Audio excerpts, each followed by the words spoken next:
Location: Hogwarts School of Witchcraft and Wizardry, Scotland. Date: June 24th, 2013. The moment Fox's tears hit Harry's wound, the world decided to hit pause, like someone just yanked the remote control out of thin air.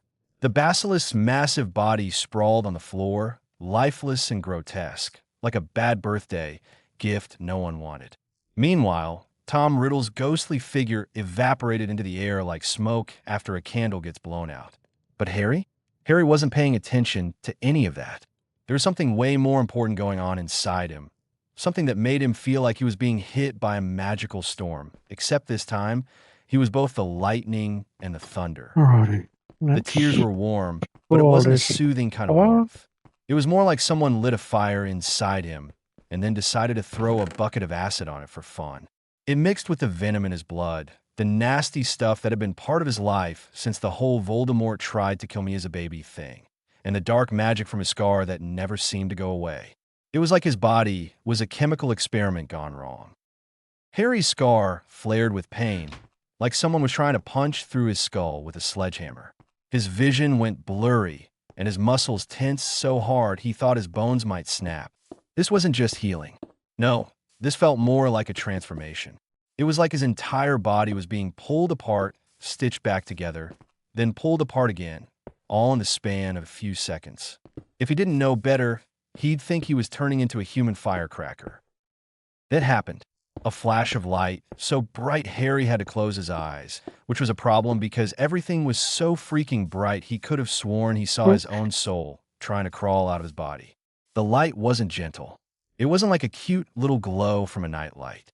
No, it was more like being blasted by the sun while standing in front of 1,000 flashbulbs. He could feel power coursing through him, some kind of crazy, untamable energy, but also something that wasn't just power. It was him, like it was remaking him at the molecular level, and he wasn't sure if he was going to come out the other side still looking like Harry Potter. But then, just when things couldn't get worse, came the pull. It was like gravity, but worse. Like Voldemort's little piece of soul, the one stuck in his scar was clawing its way out. It fought against the light, but it didn't have a chance.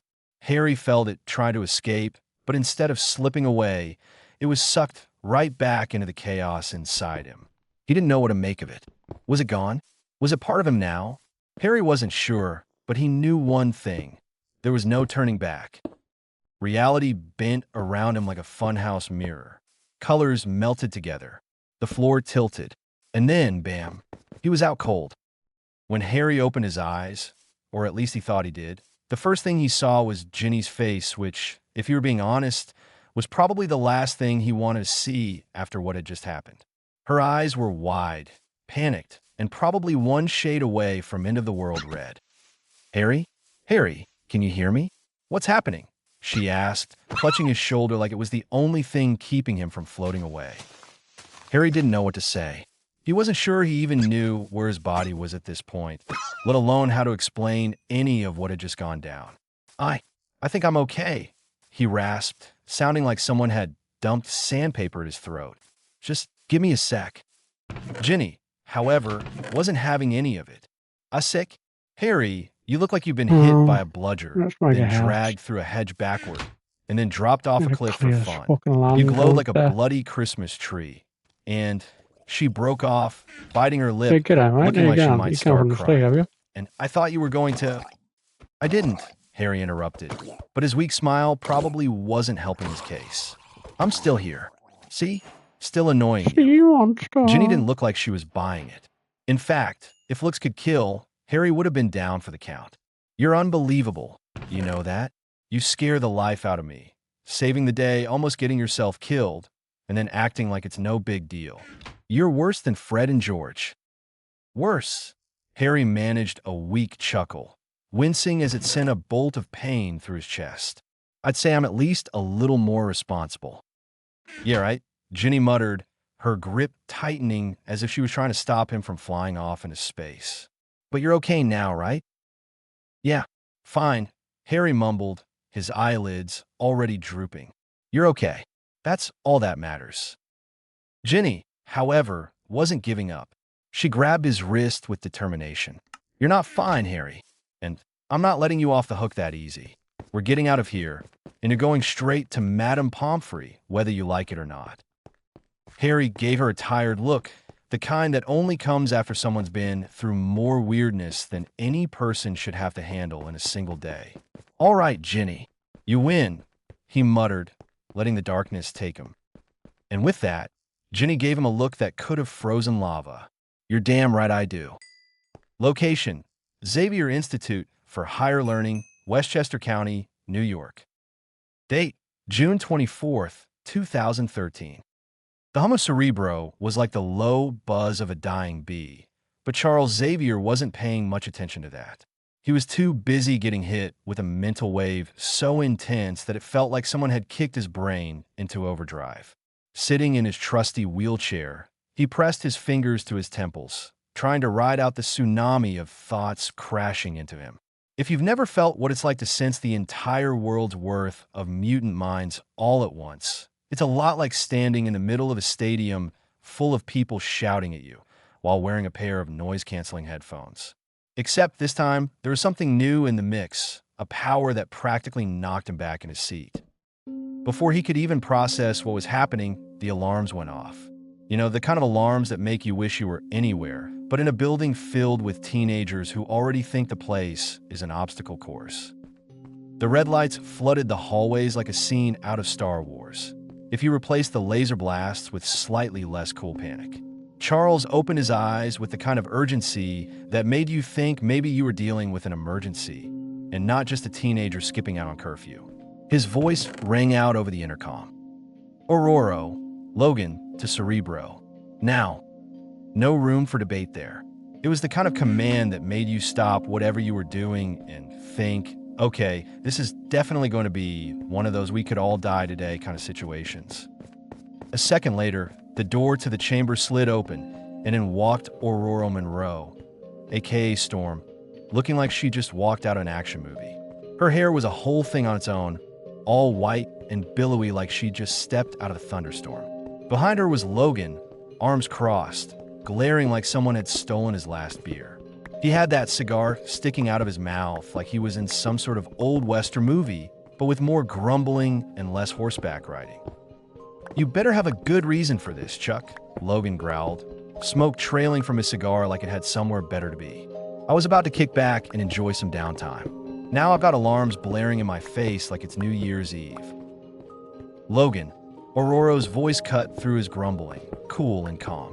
"Professor, what's going on?" Charles gave them both a look that was a mix of "I'm so serious right now," and "you guys are in way over your heads." Cerebros detected the emergence of a new mutant, an Omega-level mutant. Their power is, well, let's just say it's so off the charts, even Magneto might start taking notes. Logan, who clearly wasn't fazed by anything, raised an eyebrow. "Let me get this straight. We're talking about someone who can bench press the Empire State Building, right? Something worse than Jean or Magneto. What, are we looking at the next apocalypse or just a really bad day at the office?" Charles looked at him, the weight of the situation sinking in. "It's more than that, Logan. This mutant's abilities could tear reality apart. We don't know the full extent, but it's big, really big." Aurora stepped forward, her usual calmness shifting into action mode. "Where are they, Charles? If they're this powerful, we need to find them before someone with worse intentions does." Charles gestured to the holographic map floating in the air like some sort of high-tech treasure map. Their energy signature is difficult to track. It's warping the space around them. It's like trying to find a needle in a haystack that's been set on fire. Logan cracked his knuckles with a sound like cracking a dozen eggs, his claws just itching to make an appearance. "So what?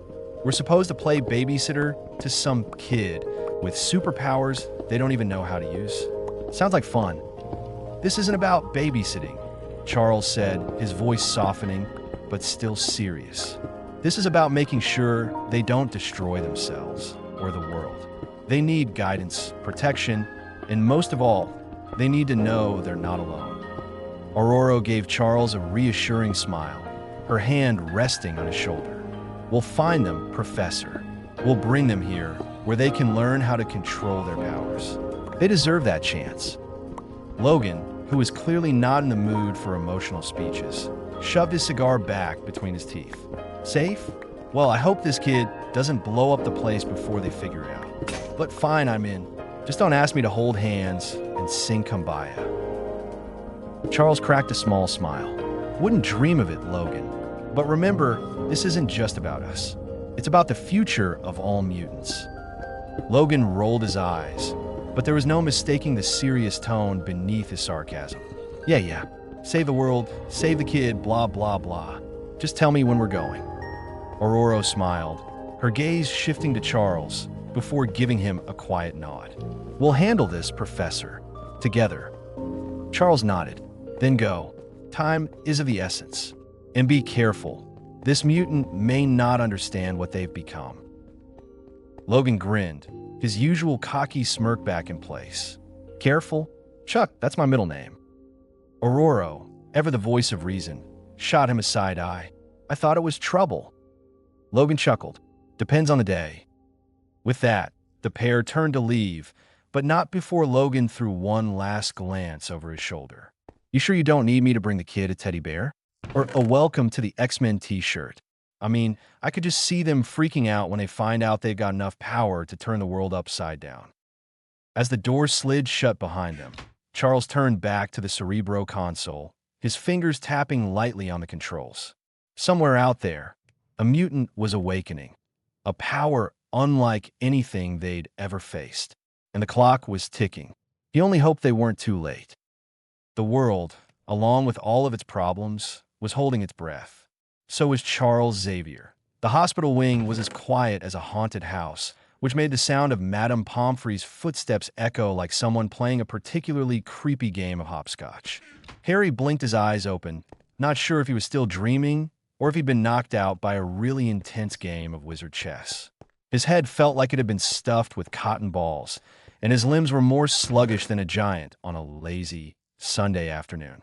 But there was this soft, comfortable hum in his chest, a weird mix of I'm still alive and thank Merlin I'm not in the Chamber of Secrets anymore. So yeah, that was good. And then he saw her. Ginny Weasley was sitting in the chair next to his bed, her red hair glowing like she'd just walked out of a fireproof hair commercial. When her big brown eyes locked onto his, she gasped so loudly that it might have been heard all the way in Hogsmeade. Harry, she squeaked, practically jumping out of the chair like she'd just seen an exploding goblet of fire whiskey. You're awake. Oh, thank Merlin. Harry's lips felt like they were made of sandpaper. He opened his mouth and tried to talk, but his voice came out all croaky and wrong, like he was auditioning for a role in a frog choir. Ginny, what happened? His throat felt like it had been used as a broomstick landing pad. Ginny's face looked like she'd been holding her breath for a year. You passed out. Right after you destroyed the diary. She winced at the memory, like she could still hear the bad memories haunting her thoughts. Professor Dumbledore and Madame Pomfrey brought you here. You've been out for hours. Suddenly, everything came rushing back to Harry. The Chamber of Secrets, the giant snake, the pain of venom coursing through him like it was auditioning to be in a new horror movie. Fox singing over him, and that ridiculous diary, Tom Riddle's creepy little love letter to evil. Harry could still feel the heat of the basilisk fong stabbing into it, and the way the words had splintered apart. That felt satisfying. The diary, Harry croaked, his voice cracking like an old broomstick. It's gone? Destroyed? Ginny nodded so quickly that her hair whipped her in the face. It's gone. You destroyed it, Harry. You saved me. Now, Harry didn't know whether to feel relieved or worried, but one thing was for sure. Ginny didn't seem okay. She was twisting her jumper in her hands like it was trying to escape, and her gaze kept darting around the room, avoiding his eyes. He could feel something was off. Ginny, he said, try his best to sound calm, but also kind of worried, because Ginny was a terrible liar when it came to things like, well, everything. What's wrong? She hesitated like she was about to try and pull off the world's most epic escape. I'm so sorry, Harry, for everything. And that right, there was the moment Harry realized she wasn't just tired from all the drama. No, something was up. Something big. Saw the... For what? He asked, furrowing his brow, but he wasn't exactly sure if he wanted to know the answer. For the diary. For not realizing what it was sooner, she said, her voice shaking like a house of cards in a windstorm. I'll let it control me, Harry. I hurt people. I put everyone in danger. You could've. Ginny, stop, Harry interrupted, not gently, but firmly, because this was Ginny, and there was no way she was going down the guilt rabbit hole if he had any say in it. He reached out, covering her hands with his, because for some reason, holding her hand felt like the right thing to do. It wasn't your fault. But it was, she protested, almost sounding like she was about to start crying all over again, which would have made everything even more awkward than it already was. I trusted it. I didn't tell anyone when things started getting weird. I was so stupid. Ginny, Harry said, his voice softer now, but with enough seriousness that she couldn't ignore him. Riddle tricked you. He used you. You didn't know. None of us knew until it was almost too late. But you fought back. You didn't just give up. And that's what matters. Ginny sniffed, looking down at her lap like it held all the answers in the world. Fresh tears slipped down her cheeks, but Harry wasn't having any of it. I don't know if I can ever make it right, she whispered. Harry shook his head, squeezing her hand. You already have, Ginny. You're here. You're safe. That's what matters. And if anyone tries to blame you for what happened, they'll have to answer to me. Ginny blinked, her eyes still shiny with unshed tears, but now there was a small, hesitant smile forming at the corner of her mouth. You'd probably hex them in the next week, wouldn't you? Probably, Harry said, managing a grin, even though he was feeling about as energetic as a pile of dragon dung. But only if they really deserved it. Ginny let out a shaky laugh, wiping her eyes with her sleeve, her face flushing. Thanks, Harry, she whispered, her voice quiet but grateful. That's what friends are for, Harry replied with a smile, leaning back against his pillows. His exhaustion was coming back in waves, but he was kind of okay with that. He could rest. He'd done the impossible. And Ginny, well, Ginny was safe. That was enough for now. Ginny hesitated for a moment, her eyes lingering on him, and then she nodded. Yeah, she said, her voice steady now, friends. The moment Harry snapped out of his thoughts, he realized something was seriously off. It wasn't like the usual, oh no, another surprise at Hogwarts kind of off. No, this felt more like the universe had just hit pause and was taking a coffee break. The air around him was thick and heavy, like walking through a fog that wasn't fog, but something way more ominous, like the kind of fog that makes you think twice about trusting your morning cup of tea. Harry blinked, trying to clear the weird sensation that had suddenly glued itself to his brain. But when his eyes finally opened, something felt wrong. He glanced down at his hand, which was hovering in midair like it was caught in an invisible freeze frame. What the? He tried to reach for his glasses, but it was like his brain had forgotten how to finish that action. What's wrong, Harry? Ginny's voice broke through his daze, and if there had been an award for most concerned yet confused voice, she would have taken first place. He turned to look at her, her face scrunched up in a way that screamed, What now, Potter? I think something's different, Harry mumbled, voice a little too thick, like he'd woken up from a weird dream, but the dream had followed him into real life. He gestured toward his face, trying to explain. My glasses. I think I don't need them anymore. Ginny blinked, her eyes wide, clearly debating whether she was hallucinating or if Harry had somehow turned into a walking magic trick. Are you serious? She asked. I didn't even notice. I mean, your eyes, they look normal. Yeah, I guess. Harry said, squinting to test the whole, I can see everything without glasses thing. Everything around him.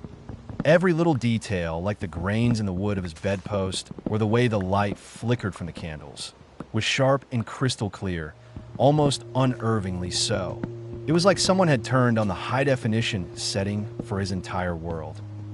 Before Ginny could say anything else, the steady sound of Madame Pomfrey's footsteps echoed down the hall, each one sounding more serious than the last, like she was walking toward a medical mystery that needed to be solved before lunchtime.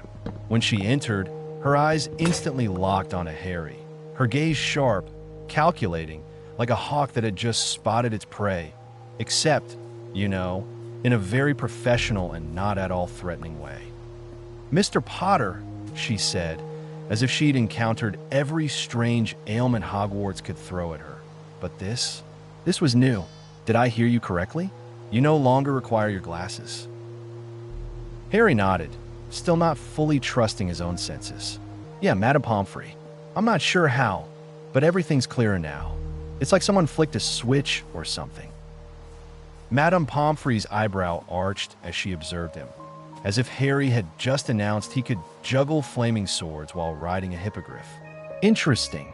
With a flick of her wand, a clipboard appeared out of nowhere. Seriously, how did she always have that clipboard? And she began taking notes in a way that made Harry feel like he was a science experiment, and not the fun kind either. "Sit up, please, Mr. Potter," she instructed, voice firm but still carrying that no-nonsense edge she'd mastered over the years.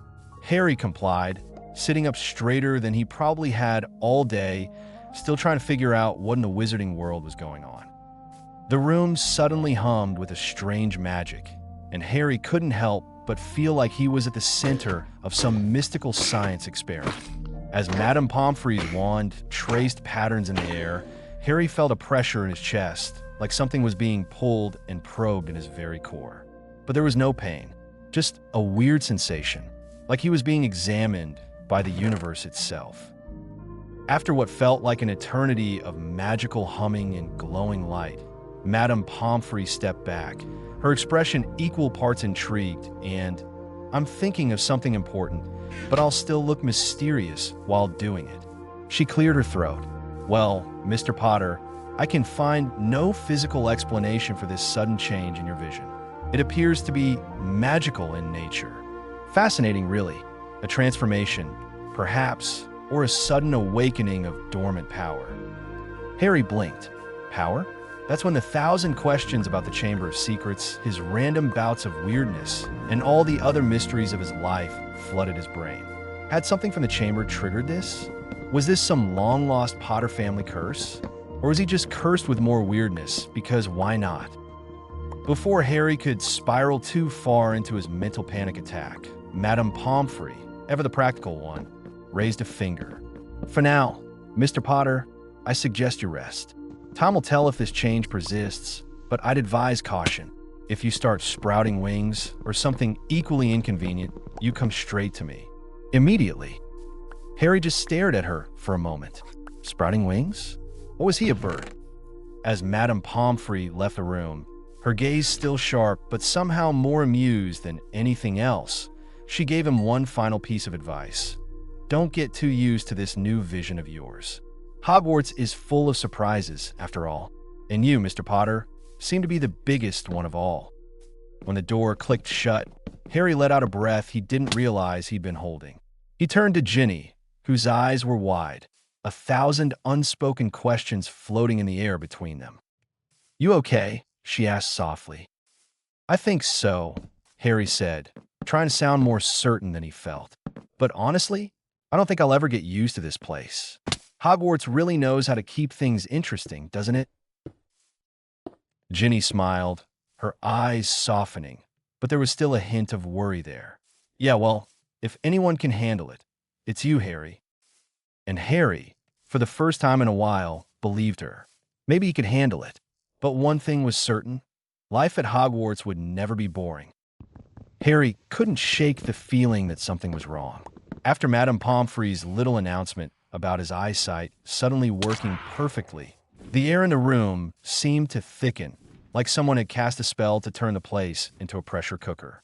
And if there was one thing Harry hated, it was feeling like he was in some sort of magical waiting room with no idea what was going on. Ginny was sitting next to him, watching him like he was about to sprout a second head, which, honestly, at this point, wouldn't surprise him. "Where's Ron?" Harry asked, his voice a little tighter than he'd intended. He didn't want to go on this weird, confusing ride without his best mate. They'd faced everything together, from Voldemort to giant snakes to, well, really awkward family dinners, and Harry wasn't about to start doing this whatever this is without him.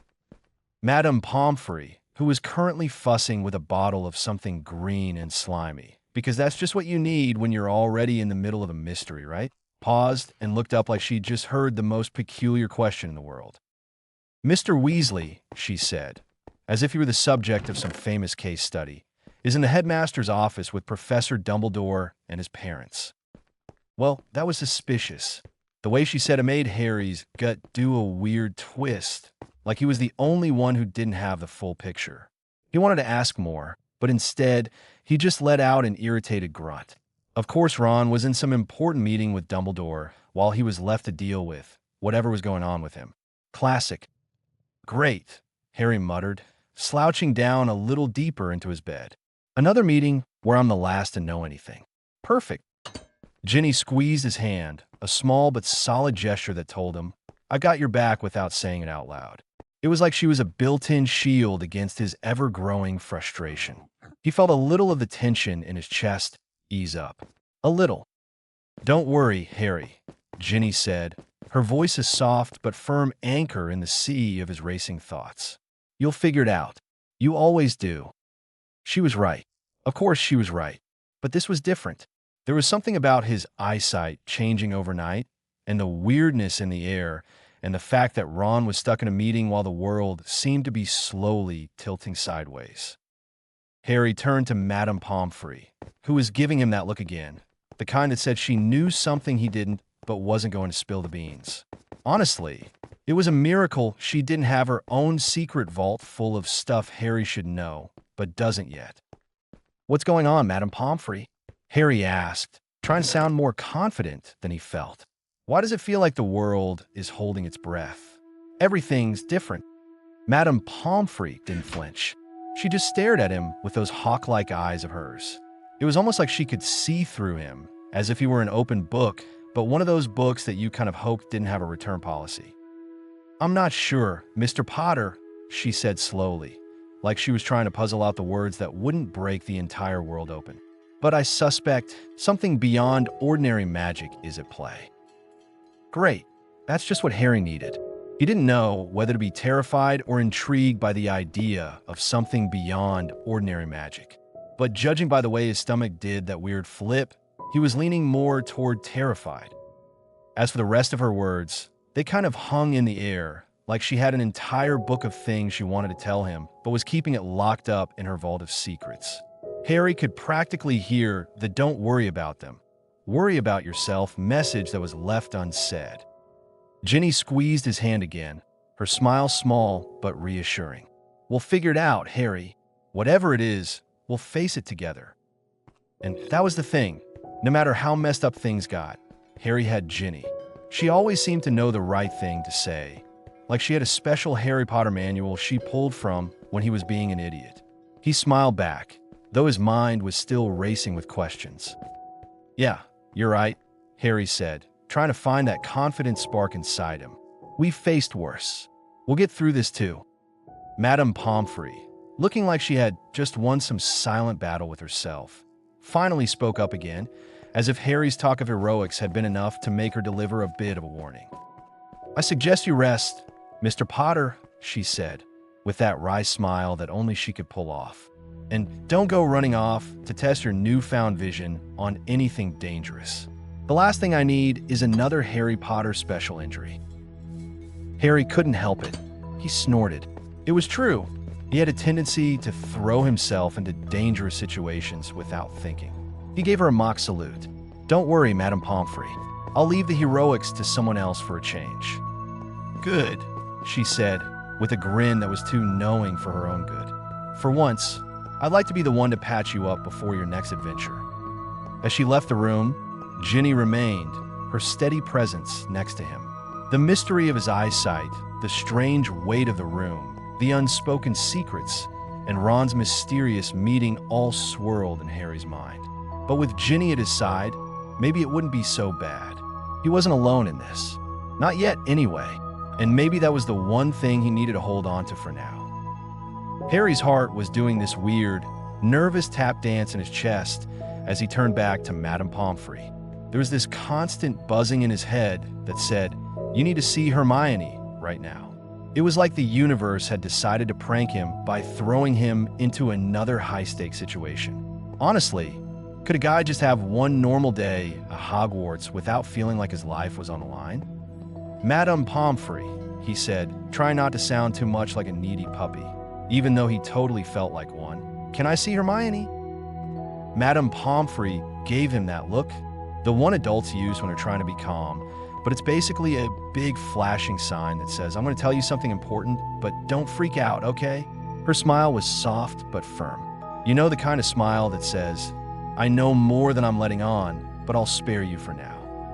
Of course, Mr. Potter, she said in that soothing voice of hers that could talk a crying baby into taking a nap. Come along. As they approached Hermione's bed, Harry could barely breathe. She looked so pale, so still. It was like she was made of porcelain, and every part of him screamed that she wasn't supposed to be like this. She was Hermione. She was always so strong, so brilliant, so alive. This felt wrong. Too wrong. And for a second, it hit him that maybe he couldn't fix this. He reached for her hand, and it was like touching ice. Cold. Too cold. He froze, feeling a tight knot of panic twist his stomach. Not this. Not her. But before he could do anything drastic, something happened. A little twitch of her fingers. Just a tiny one. It was like magic. No, wait. It was magic. Harry's pulse skipped a beat. The warmth in his hand grew, spreading up his arm, as though Hermione's life force was waking up in response to whatever this was. Magic? A freak accident? A weird side effect of whatever crazy thing he'd been up to lately? All options on the table. Hermione, he whispered, because what else could he say? He was still trying to process the fact that she was moving. It's me, Harry. Just wanted to see how you're doing. Her fingers twitched again, and then, wait for it, she sighed. A real, honest-to-Merlin sigh. Harry actually choked on his breath, and if anyone had told him he'd be having an emotional breakdown in front of Madame Pomfrey, he'd have laughed. Except, right now, all he could do was grin like a goofball. Merlin's beard. Madame Pomfrey gasped under her breath. For a second, Harry was ready for a full-on medical crisis because he thought she might faint from the shock. But then Hermione's eyelids fluttered open and Harry saw it, the confused, half-sleepy look that said, I'm in a hospital, and I have no idea why. Madame Pomfrey? Harry. Hermione's voice was weak, but just hearing it was enough to make Harry feel like he'd won the lottery of good things. What happened? And Harry, being Harry, practically shouted, Hermione, you're awake. You're really awake. I thought you were gone forever. He was a bit too loud, but hey, it was a huge deal. His best friend was alive. That deserved a dramatic reaction. Hermione blinked a few times, processing his words slowly. Thank you, Harry, she said softly, still sounding kind of out of it. But there was something in her eyes that made Harry's stomach do another flip. I don't know what happened. I don't remember much. Now Harry was the one with the not sure what just happened face. He looked at his hand, still glowing like it had just absorbed the sun, and muttered, I don't get it. How did I do that? He looked at Madame Pomfrey, whose gaze was somewhere between impressed and, well, mystified. Mr. Potter, Madame Pomfrey said, clearly trying to keep her cool, but he could see the spark of awe in her eyes. It seems you have a special gift, one that allowed you to heal Miss Granger. Harry blinked at her, his brain doing a quick double take. Special gift? Me? I am Harry Potter. Not exactly healer extraordinaire. Ginny, who'd been standing by quietly, finally chimed in. Maybe it's like what Dumbledore always says. It's our choices, Harry, that show what we truly are far more than our abilities. You've always been the one who helps others, even when you don't know how. Harry stared at her for a second. How did she make something so deep sound like a casual truth bomb? Yeah, well, Harry said, glancing at his glowing hand like it was an alien artifact. I didn't exactly sign up for magical healing powers. Still figuring that one out. Madame Pomfrey, always the professional, gave a soft smile. For now, Mr. Potter, I think you've done enough. Let's let Miss Granger regain her strength. As she turned to leave, Harry stayed by Hermione's side, watching her carefully. She wasn't fully awake yet, but she was alive. And right now, that was more than enough. And as Harry held her hand, he found himself thinking, what else am I capable of? Because if this was just the beginning, then Harry Potter was about to go on a very wild ride. As Harry stood there, still trying to make sense of the whole Hermione miracle, which, let's be honest, felt like the magical equivalent of a plot twist from one of those weird sci-fi movies Dudley used to watch. The door to the hospital wing creaked open, and walked Albus Dumbledore, looking like the wise wizard equivalent of a guy who's seen too many plot twists in his day. He was followed by the Weasley crew, Ron, Mrs. Weasley, and Mr. Weasley, all looking like they'd just been hit by a truckload of emotions. Dumbledore's eyes sparkled with that twinkle of his, the one that made Harry wonder if the old guy had a secret stash of magic tricks up his sleeve, or maybe a few too many fire whiskeys. His gaze swept across the room, settling on Harry, and Harry couldn't shake the feeling that Dumbledore wasn't just here for the show. He was here because he knew something. "Ah, Mr. Potter, Miss Granger," Dumbledore said, his voice as smooth as butter on a summer's day. "It seems I've arrived just in time." Right, Harry thought. Perfect timing as always. Honestly, the guy might as well be the poster child for dramatic entrances. He could have burst in on a flying carpet, and Harry wouldn't have batted an eye. "Professor Dumbledore," Harry began, his voice coming out a little less confident than he'd intended. "What's going on? Is everything okay?" Before Dumbledore could open his mouth, Mrs. Weasley shot forward like a cannonball, arms wide and looking like she was about to hug the life out of him. Her voice trembled as she spoke. "Oh, Harry dear, we heard what happened. We're so thankful you brought Ginny back to us. We were all so worried." Well, that was a lot. Harry could barely process it all. Ginny. Saved her. What happened? And what was up with all the emotional mush? He half expected Mrs. Weasley to pull out a tissues factory next. Mr. Weasley, ever the steady rock in all this madness, gave him a warm, comforting smile and slapped Harry on the shoulder like they were sharing a big joke only they knew about. "Indeed, Harry, you've done something truly extraordinary. We'll never be able to repay you for what you did for Ginny." A little awkward, but okay. Harry was kind of proud of himself. But also, what the heck had just happened? Mrs. Weasley finally let go of him, pulling back with a watery smile, though she looked like she might burst into tears at any second. "We've missed you, Harry. We just didn't know how much until we almost lost you all." Great. Now, he was officially the center of attention for everyone in the room. He felt like he was being put under a microscope. But before Harry could respond, Dumbledore, who had clearly been watching this whole scene unfold, cleared his throat. "Harry, my boy," he said, as if everything had just gotten incredibly serious, which, let's face it, it probably had. "I couldn't help but notice Miss Granger's remarkable recovery. Tell me, how did she awaken from her petrified state?" Harry paused, tried to process that one. "Well, I'm not exactly sure, Professor," he admitted, scratching his head. "It felt like something inside me just clicked, like instinct. I didn't really think about it." Dumbledore's eyes twinkled, but his gaze turned sharper, like he'd just gotten a little too interested in what Harry had said. "Instinct, you say? Fascinating." He rubbed his chin like he was trying to figure out a particularly tricky puzzle. "It seems, my boy, that you've unlocked a power, a gift of healing, perhaps, beyond your conscious understanding." "Healing?" Harry almost laughed. "Healer? Him?" If by healing, Dumbledore meant making things more awkward than they already were, then sure, Harry was the best healer on the planet. But before he could voice his confusion, he felt it, the tingling feeling on his forehead. He reached up and froze. The lightning-shaped scar that had been part of him for as long as he could remember was gone. Just like that. He blinked and pressed his fingers against the smooth skin. What happened to it?" he whispered. Dumbledore's gaze deepened, the twinkle fading into something more serious. "Ah," he said, his voice taking on a note of intrigue. "It seems your scar has disappeared, and with it, a rather significant piece of your past." Harry blinked again. "What does that even mean?" Dumbledore nodded slowly, rubbing his chin like he was trying to figure out if this was the moment to reveal all of his carefully kept secrets. "Symbols, Harry.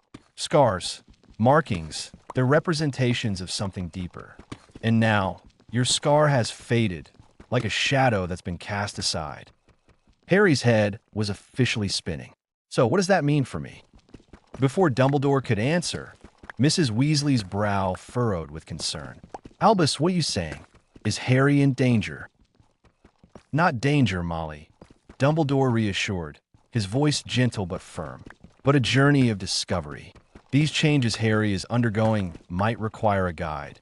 Someone who can help him understand what's happening. Who's this guy, Professor? Ron asked, looking more confused than a boggart in a mirror.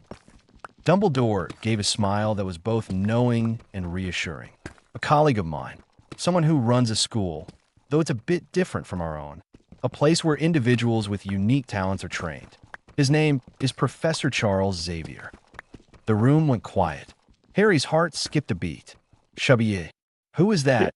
Some sort of super teacher. Exactly, Dumbledore said with a nod. Someone who can help Harry understand these changes. But remember, Harry must choose. No one can force him into anything.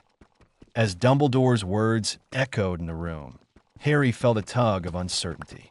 He wasn't sure what the right thing to do was. But one thing was for sure.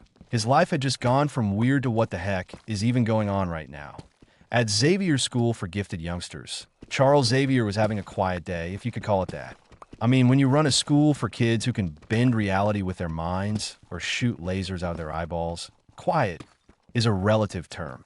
But there he was, sitting in his wheelchair like some kind of telepathic wizard, staring at the glowing lights of Cerebro, the world's most advanced mutant-finding device.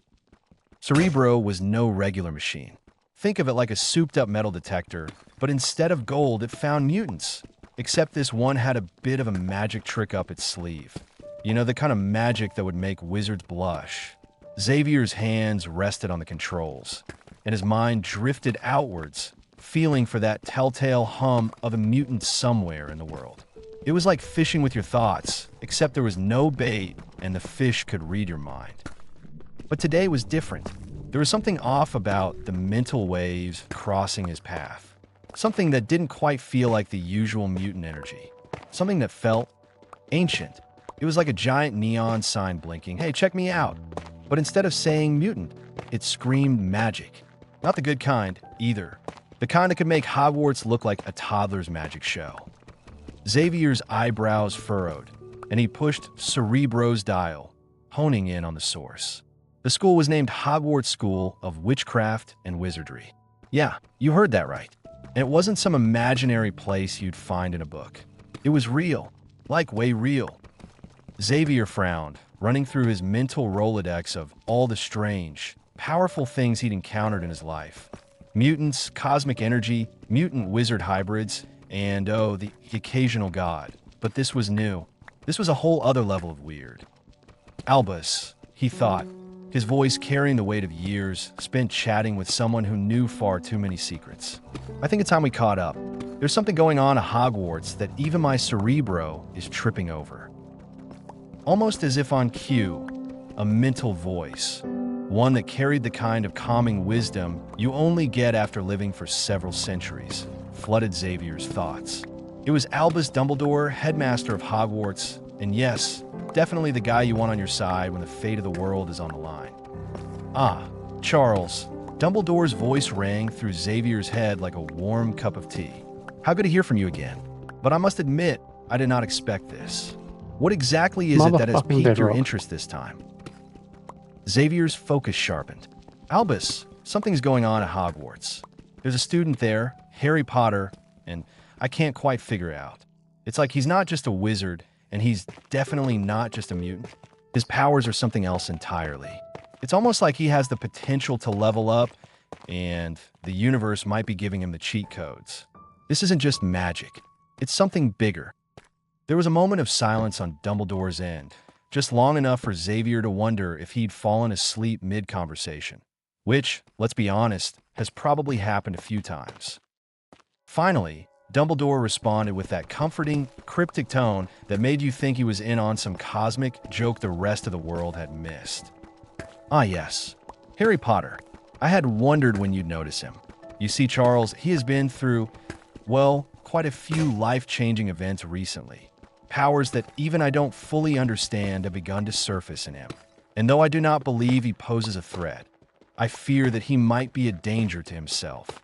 I was hoping you might help guide him through this process. Xavier took a moment to process. So, this kid, Harry Potter, was suddenly packing next-level powers, and Dumbledore wasn't sure if he was going to end up being the world's greatest hero or the next big disaster. The thing is, Xavier knew all too well how messy things could get when a teenager didn't understand how to control their powers. He'd seen it before with his own students. "Okay, Albus," Xavier replied, straightening in his chair. "You know I can't resist a challenge. But let me ask you, are you sure this kid can handle it? I mean, we're talking about someone who could go full-on universe-level power without even knowing how to use it." Dumbledore's response was reassuring, as usual, but with a touch of gravitas. "Harry has always carried a heavy burden, Charles, but I believe he is capable of great things. You, more than anyone, know how much potential lies in helping a young person understand their true self. I trust you can help him unlock that potential." Xavier sat back, thinking for a moment. It seemed like his next destination was Hogwarts. The only question left was, how fast could he get there? And if this kid was as powerful as Dumbledore said, would he need to bring backup? "All right," Xavier said with a sigh, already pulling up the coordinates for Hogwarts on Cerebro's map. "I'm coming, but you owe me a really good cup of tea when I get there." Dumbledore's mental laugh echoed in Xavier's mind. "I believe that can be arranged, my friend." And just like that, the mental link faded, and Xavier was left with a sense of impending adventure, and maybe a tiny bit of fear. Because when you're dealing with a teenager who has cosmic powers, and you're not entirely sure where it's all going to lead, you can't help but wonder if you're about to accidentally unleash something wild. At Hogwarts, Harry lay in a hospital wing, staring at the ceiling and wondering why life could never just be simple. He wasn't exactly sure what was coming next, but he could feel in his gut his world was about to get a lot stranger. And as if on cue, a new ripple in the air, something big began to stir. It was like the whole universe was holding its breath, waiting for something or someone to show up and change everything. The adventure was just beginning. Xavier didn't waste any time. He just pulled back from a serious conversation with Dumbledore, who was, in case you were wondering, exactly as cryptic as you'd expect a wizard to be when the door to Cerebro slid open. And there they were, Wolverine and Storm, striding in like they owned the place. Logan, as usual, had that scowl of his, and Aurora had her graceful vibe going on, the kind that made you feel like a gentle breeze could blow you away without even trying. "Professor," Aurora said, her voice smooth like silk, but with just a hint of concern that probably meant something serious was going on. "Did you find a new mutant?" Xavier turned toward them, leaning slightly in his chair. You could tell something was on his mind. He wasn't the type to leave things hanging unless they were really important. "Yes, Aurora, Logan," he said, calm, but with an undercurrent of seriousness. "Cerebro found someone. A powerful mutant, but..." He hesitated, letting the pause hang there like a slow-motion cliffhanger. "This mutant is at a place called Hogwarts School of Witchcraft and Wizardry."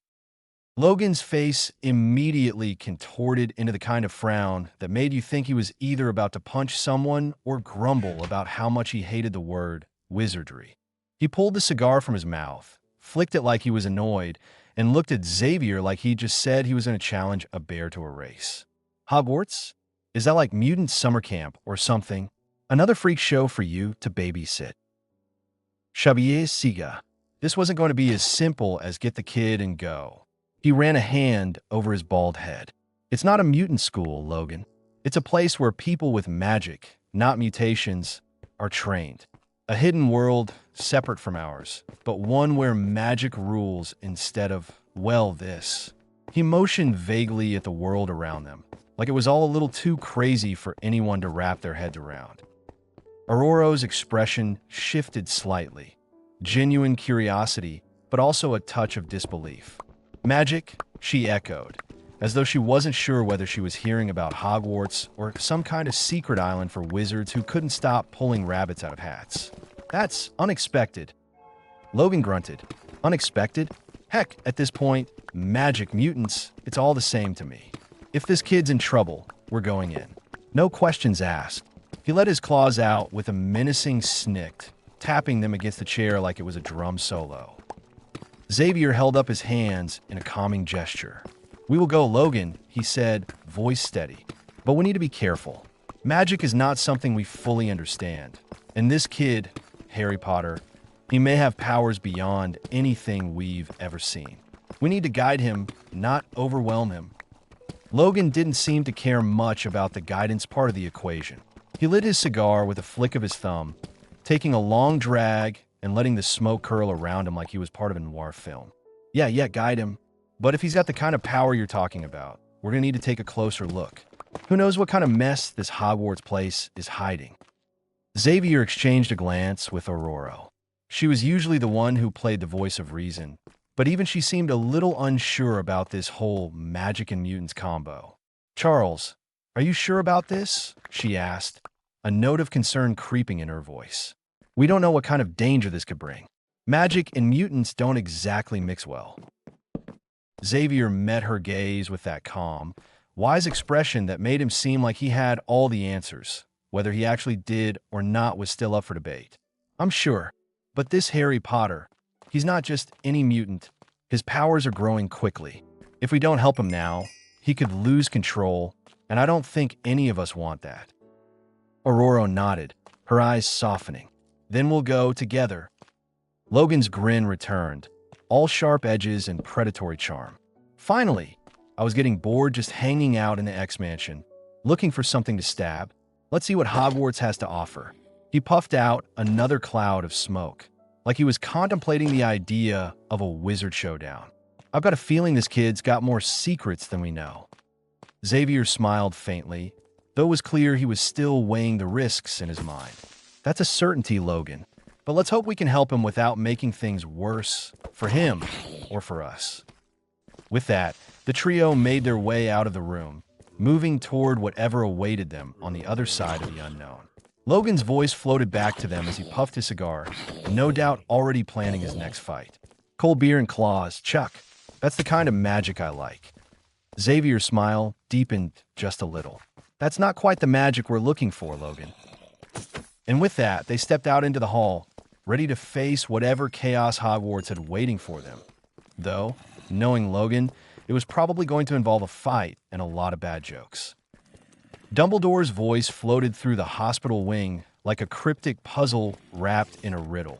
Like if your wise, eccentric uncle suddenly dropped a bombshell about your secret superhero origin story.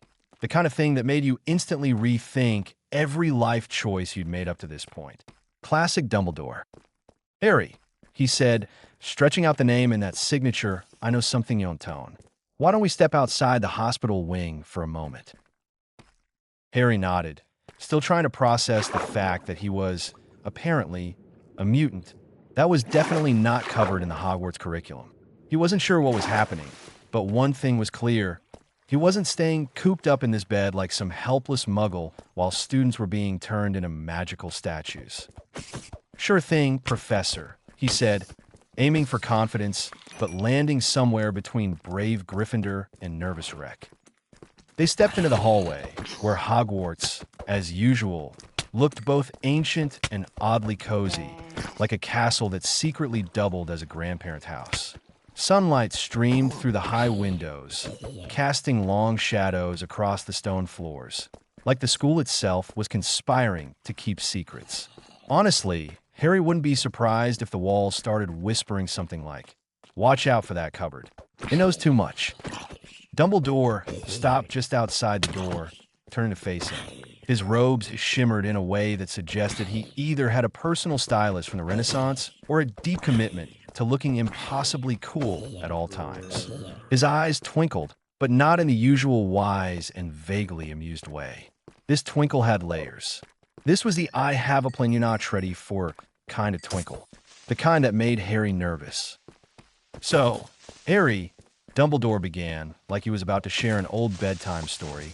You've recently discovered a new aspect of yourself, one that could be quite useful in our current predicament.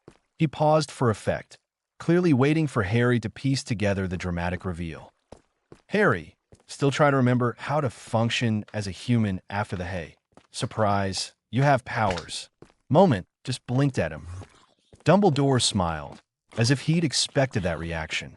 Do you believe these abilities could help with the students who have been petrified? Harry's brain was still playing catch-up, but helping people that he could wrap his head around. And, frankly, it sounded like a much better plan than sitting around waiting for answers to fall into his lap. He squared his shoulders, because, according to every action movie ever, that was the thing to do, and nodded. I'll give a shot. If there's even the smallest chance I can make a difference, I'm in. Dumbledore's smile deepened, equal parts warmth, and I knew you'd say that. Your willingness to step up, despite the uncertainty, is more valuable than you may realize. Harry didn't know about valuable, but it sure felt like he'd just signed up for something way bigger than he'd anticipated.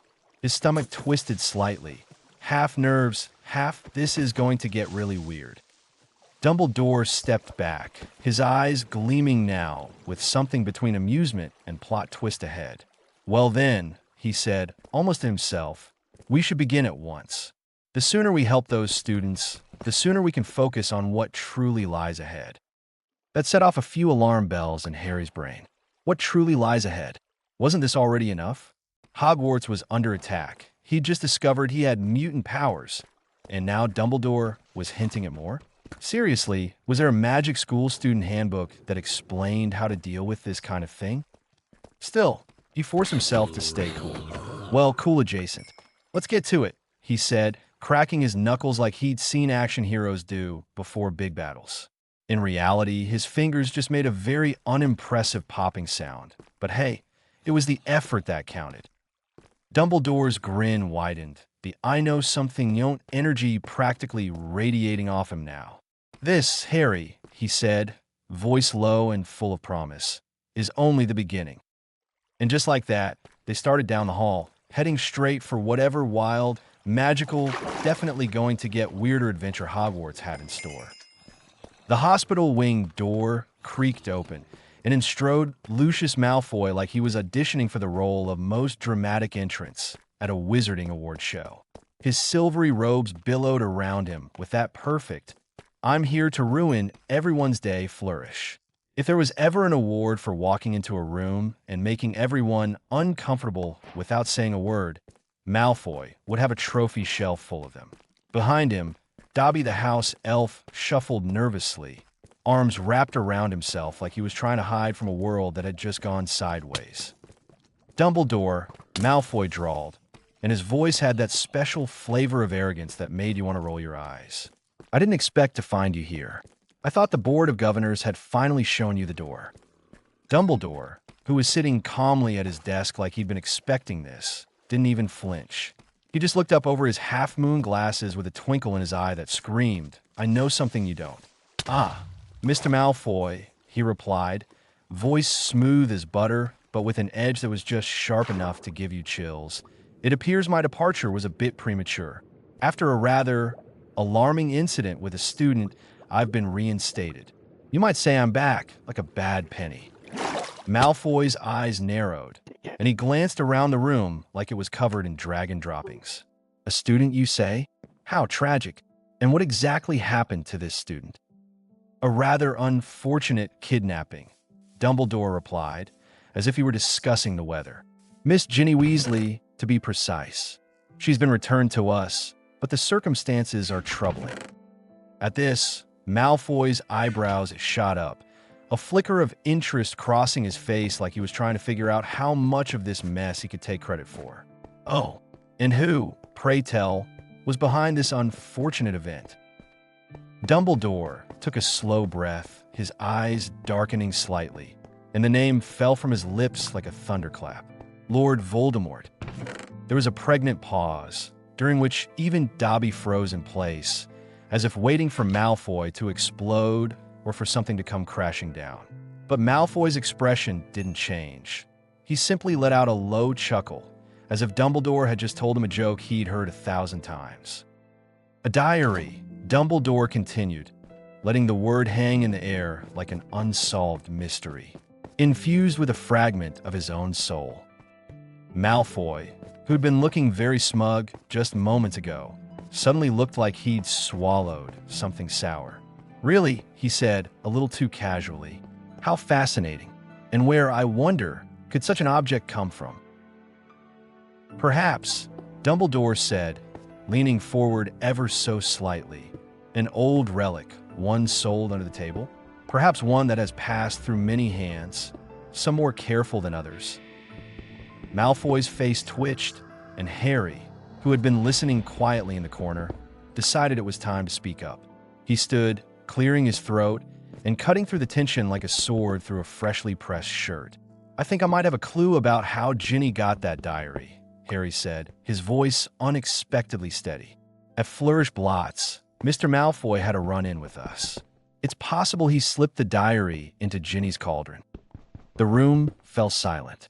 Even Dobby, who had been wringing his hands nervously, froze in place, staring up at Harry with wide, anxious eyes. Lucius Malfoy, however, was not quite as subtle with his reaction. His face twisted into something that could only be described as a mixture of confusion, fury, and the inevitable realization that a teenager had just called him out on his own schemes. Dumbledore, ever the picture of calm, turned his gaze back to Malfoy. "Is this true, Mr. Malfoy?" he asked, his voice soft but as dangerous as a snake's hiss. "Did you give Miss Weasley the diary?" Malfoy's expression flickered between anger and something darker. He straightened, eyes narrowing as if daring Harry to press further. "Mr. Potter," he said in a voice that could freeze lava, "you would do well to watch your tongue. Words like that can have serious consequences." "Oh, I know," Harry said with a grin that was definitely a little too smug for his own good. "But I'm feeling lucky today." Dumbledore's voice was like honey laced with vinegar. "Mr. Malfoy, the safety of our students is of utmost importance. It would be rather unfortunate if any more such dangerous artifacts of Voldemort's were to resurface." Malfoy, unable to contain himself any longer, turned to leave with a snap of his robes that could have cut glass. "Dobby!" he barked like he was summoning a dog to heel. "We're leaving." Dobby jumped, his large, watery eyes full of remorse, but he scrambled after Malfoy as fast as his tiny legs could carry him. As he passed Harry, Dobby shot him a glance, an almost imperceptible look of something, regret? Maybe, or maybe it was just fear. It was hard to tell with Dobby. One minute he was trembling in terror, the next he was giving you a wink. There was no predicting what went on inside that little elf brain of his. With a soft pop, Dobby vanished, and the room fell silent, leaving Harry, Dumbledore, and the faint echo of Malfoy's footsteps in their wake. "Well," Harry said, crossing his arms and leaning back against the wall. "That was fun. I feel like we just played a game of wizarding chess, and Malfoy was a knight, trying to knock over the king." Dumbledore's eyes twinkled, his lips curling upward into that familiar, slightly mischievous smile. "Indeed, Harry. Though, I suspect the game has only just begun." Harry took a deep breath, feeling a surge of determination that had been missing only moments before. It wasn't just about Ginny anymore. This was bigger, darker, and Harry knew that no matter how many times they knocked him down, he was going to fight back. Whatever came next, he was ready for it. "Let's get to work then," Harry said, standing up straighter, his voice steady now. Dumbledore chuckled, the sound rich and warm, as if he'd been waiting for this moment all along. "I knew you'd say that, Harry. You always rise to the challenge, don't you?" And just like that, Harry felt something shift inside him, an unspoken promise that, no matter how dark it got, he wouldn't back down. He wasn't in this alone, and with Dumbledore's steady guidance, he was ready to face whatever came next. 2 days after the mess in the Chamber of Secrets, Harry found himself summoned to Dumbledore's office. The door creaked open with that familiar sense of foreboding, and as Harry stepped inside, The scene looked like something straight out of one of those crazy crossover dreams he sometimes had when he ate too much candy before bed. Dumbledore was, of course, there, looking as twinkly-eyed and mysterious as ever. But standing beside him were three figures who looked like they'd just walked off the set of some action-packed movie. The first was a bald guy in a wheelchair, exuding an air of "I'm definitely in charge" that even the most rebellious broomstick couldn't disrupt. Next to him was a woman who could easily be a superhero in a comic book, dark skin, white hair, and eyes glowing like they could light up the whole room. And leaning casually against the wall, wearing a look that screamed, "I've seen too many things," was a scruffy guy with a cigar in his mouth, radiating the kind of energy that suggested he could slice through a dozen bad guys without breaking a sweat. "Harry," Dumbledore greeted warmly, his eyes glinting behind his half-moon spectacles. "Come in, my boy.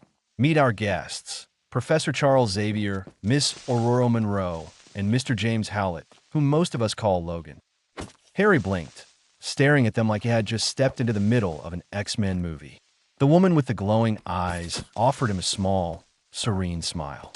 "Nice to meet you, Harry," she said, her voice smooth and cool, like a gentle breeze on a hot day. Logan, the scruffy guy, gave him a nod that felt a lot like a bear acknowledging you exist before going back to its hibernation.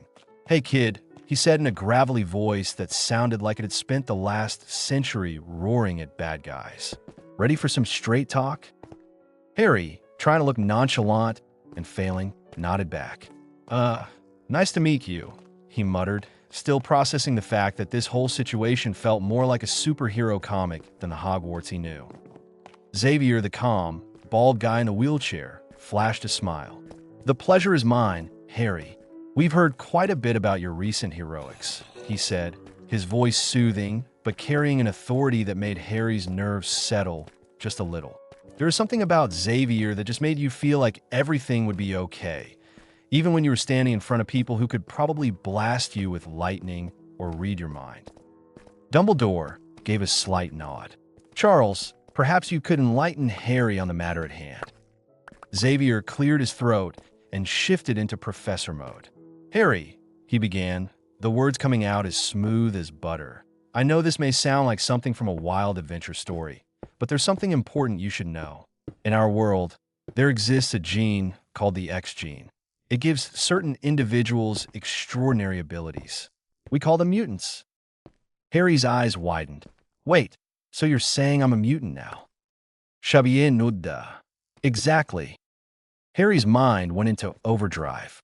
"So, does that mean I'm going to start growing scales or shoot lasers out of my eyes?" Storm, who had been quietly watching with a calm demeanor, chuckled softly.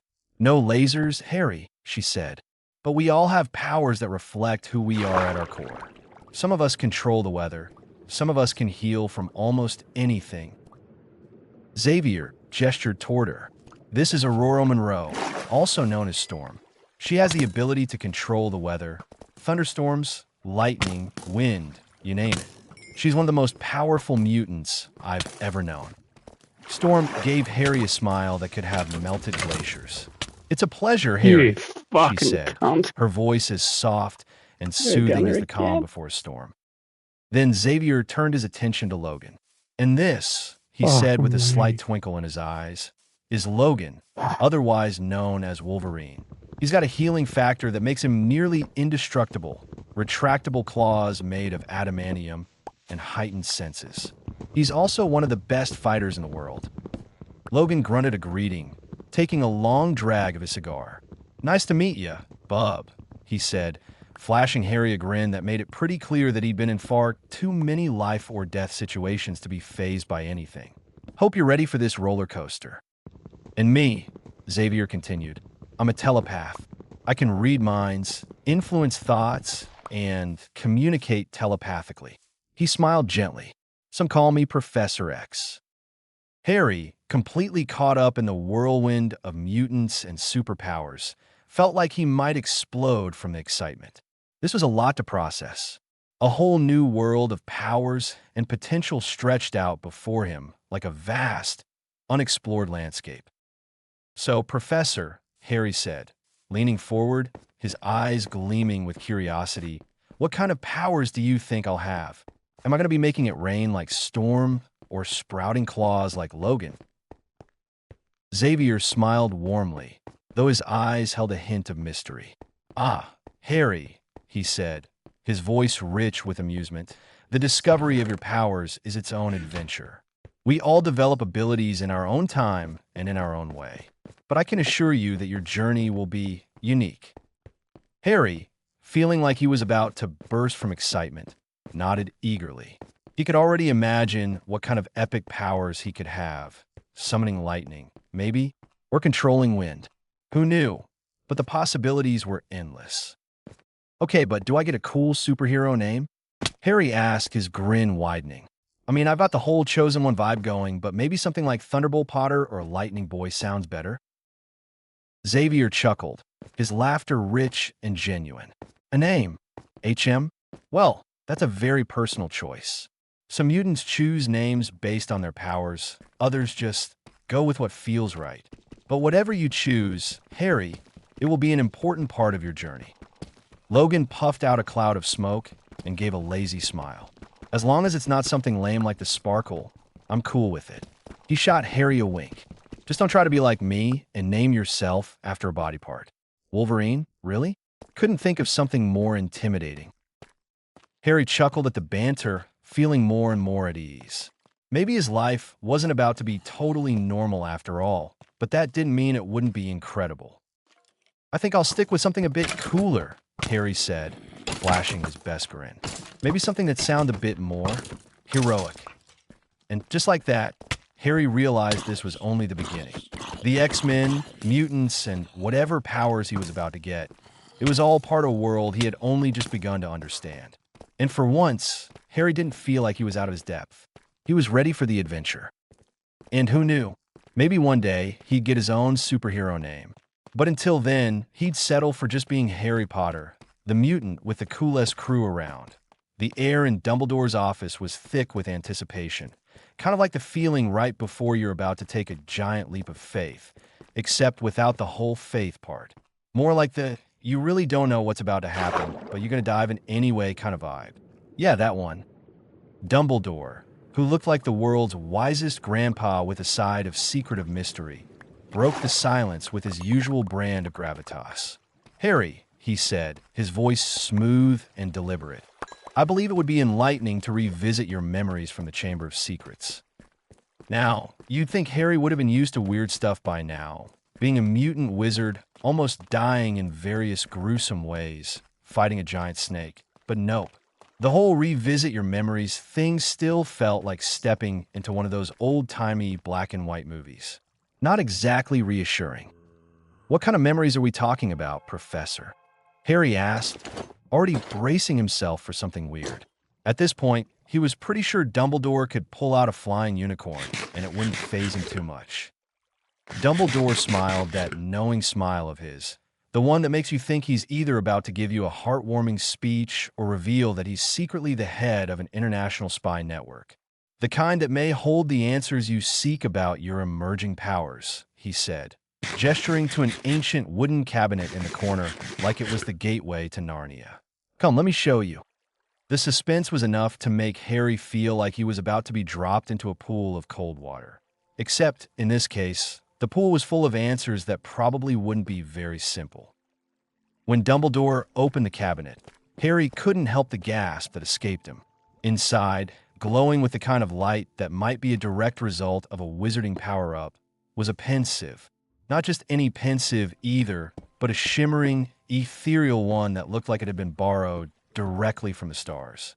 It wasn't your average, oh, here's a bowl of memories kind of pensieve.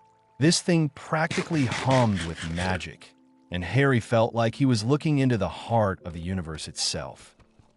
This, Dumbledore said with all the gravitas of someone who was about to drop the most magical secret ever, is a pensieve.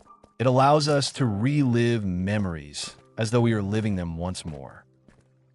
Now, Harry had seen some things, spells, talking hats, giant snakes trying to eat him, but this was a whole new level of weird. So, you mean we could go back to the chamber? Like, really go back? he asked, his brain already trying to catch up. Dumbledore's eyes twinkled. Oh, that look. That look that told you there was something big coming, but not the I'm about to spoil the movie kind of big. More like this is going to blow your mind big. Indeed. This will give us a chance to examine your encounter with the basilisk, Fawkes, and whatever else may have occurred that triggered your new abilities. Harry felt a little zing of excitement. This was it. Maybe this pensive could actually help him figure out what was happening to him. Why he could fly without a broom. Why he sometimes felt like he had way more power than he was used to. Heck, he still hadn't totally figured out the whole Harry Potter as a mutant thing. So, this could help us figure out what's going on with me? Harry asked, his voice tinged with that little spark of hope you get when someone tells you they might be able to fix your giant, mysterious problem. Well, I'm suddenly feeling, well, different. Dumbledore gave a slow, deliberate nod. Exactly. With that, Harry felt a rush of relief flood through him. Maybe, just maybe, this pensive would give him the answers he desperately needed. If there was one thing Harry could count on, it was that Dumbledore wouldn't lead him down the garden path without a good reason, right? As Harry, Dumbledore, and Xavier stood by the pensive, Harry couldn't help but feel like he was in the middle of some magical version of the Avengers. You know, with a powerful telepath, Xavier, a super old wizard, Dumbledore, and a boy who was definitely having an existential crisis about being a mutant, Harry. Just your typical Tuesday. The pensive silver liquid rippled, pulling Harry in, and before he could second-guess himself, they all plunged into the swirling depths. The next thing Harry knew, everything around him went dark. The smell of musty stone and old books filled the air. And then, bam, they were standing in the Chamber of Secrets. The very same one where Harry had nearly met his end at the hands of a giant snake. Not exactly the kind of place you want to get nostalgic about. He wasn't sure if he was supposed to feel like he was actually back here, or if this was just some weird version of him witnessing what had happened. Either way, the memory was as sharp as ever. Okay, so this is definitely not how I imagined my next field trip going, Harry muttered under his breath, taking in the sight of the giant, dark basilisk skeleton looming in the background. I told you, Xavier's voice came calm and steady. You're reliving the memories, but you have the power to observe, not to interfere. We're here to learn. The more they stood there, the more Harry realized how much he had forgotten, or maybe how much he didn't understand at the time. The basilisk, the sword of Gryffindor, Fawkes's tears, they all had pieces of the puzzle. And maybe now, he was about to put it all together. But just as Harry thought he might figure it all out, the scene shifted again.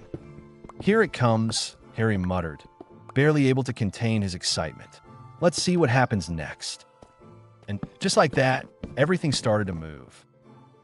The world around them spun and shifted, as if someone had suddenly hit the fast-forward button on a movie, and before Harry could process what was happening, he was standing in the middle of the cold, damp Chamber of Secrets. The walls were dripping with slime, and the air smelled like someone had let a dragon loose in a sulfur factory. Seriously, it wasn't exactly the vacation destination of his dreams. But there he was, about to relive one of the most terrifying moments of his life. And, wouldn't you know it, there was his younger self, looking about as nervous as a mouse in a snake pit, marching toward the giant serpent that was probably the reason most people's nightmares had a permanent spot reserved for it. The basilisk, of course. And who else but Tom Riddle, who Harry really didn't feel like running into today. Thank you very much. But then, something changed. Harry could feel the hairs on the back of his neck stand up, except it wasn't from the snake or the creepy, blood-sucking memories. It was something else. The moment Fawkes' tears hit Harry's wound, everything went whoosh, like a tidal wave of magic hit him square in the chest. He blinked, then rubbed his eyes. That didn't just happen, right? But yeah, it did. Harry's entire body seemed to shimmer with energy, like he was about to become a human light bulb on a caffeine rush. The basilisk, that massive, ancient serpent, froze in place, its head turning to Harry in a way that made it look like it had just realized it was facing the equivalent of an extremely ticked-off lightning bolt. Xavier's voice, low and impressed, broke the silence. Well, that's new. He wasn't looking at the basilisk anymore. His eyes were trained on Harry. Harry, I think you just invented a new superpower. Harry couldn't help but grin. Yeah, no biggie, just casually learning how to glow in the dark and kill ancient snakes with the power of, I don't know, sheer will. Dumbledore, who had been watching with that typical twinkle in his eye, smiled, but there was a flicker of something deeper there. Pride, maybe? Indeed. What we've just witnessed is a manifestation of something extraordinary, Harry. It seems your powers go beyond absorbing magical energy. You can generate and control it as well. Harry was trying not to get too excited, but it wasn't working. His mind was doing backflips of joy. Wait, you're telling me that this, he waved a hand at the glowing, supercharged version of himself in the memory, is the start of my powers? Xavier, still staring at the scene in awe, nodded. This is the first big activation. You're absorbing magical power and, well, doing something else with it, amplifying it somehow. The question is, what exactly are you absorbing? Before Harry could ask more, and he had a lot more questions, believe him, the memory around them began to dissolve, like a soap bubble popping. 1 second they were in the chamber, and the next they were back in Dumbledore's office. The pensive was still swirling in the corner, looking suspiciously calm after the chaos they'd just witnessed. Fascinating, Dumbledore murmured, tapping his chin thoughtfully. What you're experiencing, Harry, is not only the magical properties of the basilisk's venom. It's the power of the Sword of Gryffindor. The sword's magic is now part of you, enhanced by Fox tears. Harry felt his brain try to wrap itself around that idea. Wait, you mean I've got the basilisk's venom and the Sword of Gryffindor's magic inside me? That's a lot. Dumbledore chuckled. Indeed. But don't worry, Harry, it's all about control. Harry's eyes widened. So, I'm not going to start turning into a giant, scaly lizard or anything. Hardly, Dumbledore replied with a knowing smile. But if you start strutting around with a really big ego, we might have to have a talk. Xavier, who had been quiet until now, leaned in, his gaze serious. It's more than just control, though. You're not just absorbing abilities, you're integrating them. You're adapting to whatever power you absorb, Harry. And that's what makes this special. Harry's brain exploded with possibilities. So I'm like a mutant wizard hybrid who can absorb all kinds of powers and adapt to them. Is that what you're saying? Xavier gave a small nod. Exactly. You're absorbing, adapting, and integrating. You're learning to use powers in ways we haven't seen before. Harry couldn't help himself. He grinned, practically bouncing on his feet. Okay, I think I'm officially the coolest person in the room. Maybe I should get a cape, or at least a superhero name. Xavier's lips twitched in amusement. I think we can work something out. Dumbledore's eyes sparkled. I'm certain you'll become one of the most formidable wizards, or mutants, of our time. Great, Harry said, almost bursting with excitement. So, when do I start learning how to use this stuff? Xavier Smilat. We're already in the process. We have resources and methods that will help you learn control. Just know that this is only the beginning, Harry. Harry felt a rush of adrenaline, ready to dive into whatever new adventure was coming next. After all, if you could absorb superpowers and adapt like a wizard version of a chameleon, what else could the world possibly throw at you? Let's get this started, he said with a grin that could have lit up the entire room. And for once, it wasn't just about surviving anymore. It was about thriving. Okay, enough with the lecture. Let's test this stuff out for real, Harry said, practically bouncing on his toes like an over-caffeinated squirrel. His eyes were sparkling with the kind of excitement you'd expect from someone who just realized they might have superpowers. I'm all about hands-on experience. Theory is overrated. Action is where the magic happens. Dumbledore's chuckle echoed through the room, smooth and amused. Well, Harry, you do have a point there. What better way to understand your abilities than to see them in action? His tone was almost mischievous, like he was enjoying the whole Harry's a walking magic bomb situation more than he probably should. Xavier, who had been standing like a statue the whole time, finally spoke. A practical test sounds like a good idea. In my experience, powers are like really bad dinner dates. They look great on paper, but you only know if they're a disaster once you see them in action. Harry nodded enthusiastically, grinning so wide you'd think he was about to meet his favorite superhero. So what we do first? Let's get this show on the road. I'm ready for something epic. Dumbledore's smile grew just a little too wide, and for a second, Harry wondered if the old man was secretly a villain. We'll begin with something straightforward but exhilarating. He stepped closer to Harry, his voice taking on a conspiratorial tone. If you've absorbed Fawkes' abilities, you should be able to fly. Harry blinked. Fly? Like actually fly? His voice cracked a little, as if he was trying to wrap his brain around the idea of flying without a broomstick or a jetpack or, I don't know, the entire Marvel Cinematic Universe to back him up. Are you telling me I can do the whole soar through the skies thing? Dumbledore nodded with way too much confidence for Harry's taste. Exactly. You should be able to fly like Fawkes himself. It's one thing to talk about these powers, but it's another to experience them. Harry's jaw dropped. You're telling me I could fly without a broomstick?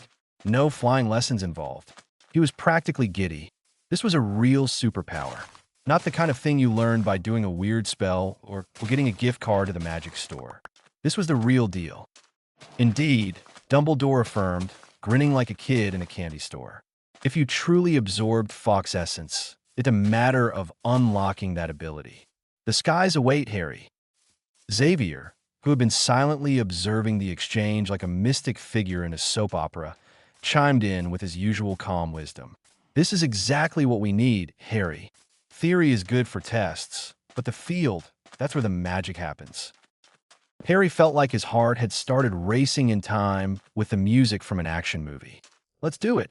Let's see if I can fly like a phoenix or crash like a very confused bird. Dumbledore laughed, a warm and encouraging sound. That's the spirit, Harry. He gestured toward the door with a flourish that almost made Harry feel like he was about to step into the Matrix. We'll go to the Quidditch pitch. It's empty at this hour. Perfect for such an experiment. Quidditch pitch. Harry's eyebrows shot up. You mean the actual Quidditch pitch? The one with all the goalposts and the endless sky? Now you're speaking my language. It's like a playground for someone who's about to discover they can actually fly. Xavier offered a slight smile, rare for him. Just remember, Harry, controlling your environment, the wind, the height, the feeling of flight. That's the real challenge here. Harry grinned, already imagining himself soaring through the air. I'm ready. Let's see if I can make this look as awesome as I've imagined. The group made their way out of the castle, the evening air cool and refreshing against their skin. The sun, in its golden hour glory, cast everything in a soft light that felt like a cheesy movie montage. The Quidditch pitch lay ahead, empty and waiting like the stage for a rock concert. Goalposts stood proudly at the far end, looking as if they were about to witness something amazing. Or, Harry potentially face-planting in front of an audience of 0. Logan, who had been unusually quiet up until now, took a long drag from his cigar and broke the silence like a grumpy thunderstorm. Hey kid, try not to crash and burn when you take off. Falling from that height's gonna hurt more than a bad date. He gave a half grin, his eyes twinkling with just a bit of sarcasm. But hey, if you do crash, at least it'll be entertaining for the rest of us. Aurora, walking beside him with the quiet confidence that only she could pull off, smiled. I'm sure he'll manage just fine. After all, he survived everything else the world's thrown at him. Logan snorted and took another puff. Right, just don't come crying to me when you need a new pair of bones. Harry gave Logan a mock glare. Thanks, Logan. I'll be sure to dodge every tree and trampoline that comes my way. Dumbledore and Xavier exchanged amused glances as they reached the Quidditch pitch. Harry looked out at the wide, open space, his mind already buzzing with excitement. The wind tousled his hair, and for the first time in his life, it didn't feel like a test. It felt like freedom. Ready? Dumbledore asked, his voice soft but filled with anticipation. Harry's grin was so wide, It practically touched his ears. You bet I am. The sky was his, and he couldn't wait to see if he could actually fly. And hey, if he crashed, well, at least it'd be one heck of a story. As they reached the edge of the Quidditch pitch, Harry felt his heart hammering like a drumbeat. Except it wasn't the usual drumbeat of impending doom, like when you're about to get a hex thrown at you by Malfoy. No, this was more like the drumbeat of Holy Merlin. This is going to be awesome. The field stretched out before them, glowing in the soft, golden twilight, and the air felt like it was alive, like it was daring him to do something. All right, here we go. Harry grinned like an over-caffeinated niffler. He had this feeling that, even though he'd never flown before, he might be really, really good at it. Let's see what I can really do. Dumbledore's eyes twinkled, because of course they did. The guy always looked like he was in on some big cosmic joke. Ah yes, there's nothing quite like pushing yourself to the limits with a bit of flying, is there? He leaned in slightly, voice thick with that familiar mischief. Take your time, Harry. No ruse. Feel the magic, let it guide you. Aurora, who looked like she could lead a thunderstorm with just a look, gave him an encouraging smile. Take a deep breath. The sky is yours. Just listen to the wind. Harry nodded, taking a deep breath of the crisp evening air. Fawkes's Firebird energy still hummed faintly in his veins, like a distant song calling him up. He stood still for a moment, trying to summon all the necessary mystical forces. Then, absolutely nothing. He flailed like a toddler trying to swim in a lake of air, hopping and jumping in a way that could only be described as awkward. It wasn't pretty at all. Logan, leaning casually against the goalpost, took a drag from his cigar, eyeing the spectacle.